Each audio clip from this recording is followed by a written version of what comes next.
بسم الله الرحمن الرحيم. هل أتى على الإنسان حين من الدهر لم يكن شيئا مذكورا إنا خلقنا الإنسان من نطفة أمشاج نبتليه فجعلناه سميعا بصيرا إنا هديناه السبيل إما شاكرا وإما كفورا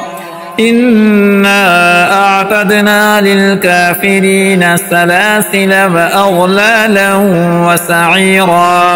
إن الأبرار يشربون من كاس كان مزاجها كافورا عينا يشرب بها عباد الله يفجرونها تفجيرا يوفون بالنذر ويخافون يوما كان شره مستطيرا ويطعمون الطعام على حبه مسكينا ويتيما وأسيرا إنما نطعمكم لوجه الله لا نريد منكم جزاء ولا شكورا إنا نخاف من ربنا يوما عبوسا قمطريرا فوقاهم الله شر ذلك اليوم ولقاهم نضرة وسرورا وجزاهم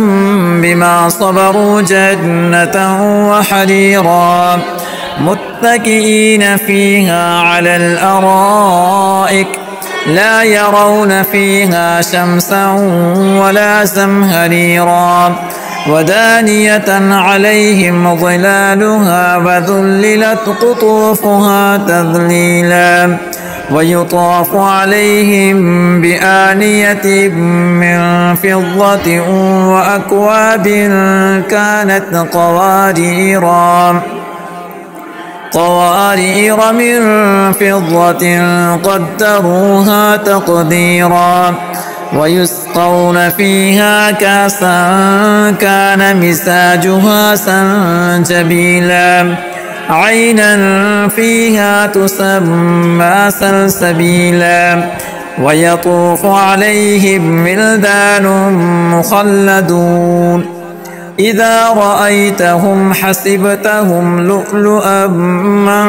منثورا وإذا رأيت ثم رأيت نعيما وملكا كبيرا عاليهم ثياب سندس خضر واستبرق وحلوا أساور من فضة وسقاهم ربهم شرابا طهورا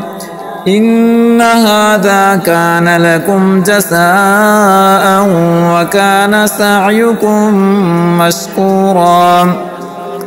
إنا نحن نزلنا عليك القرآن تنزيلا فاصبر لحكم ربك ولا تطع منهم آثما أو كفورا واذكر اسم ربك بكرة وأصيلا ومن الليل فاسجد له وسبحه ليلا طويلا إن هؤلاء يحبون العاجلة ويذرون وراءهم يوما ثقيلا نحن خلقناهم وشددنا أسرهم وإذا شئنا بدلنا أمثالهم تبديلا إن هذه تذكرة فمن شاء اتخذ إلى ربه سبيلا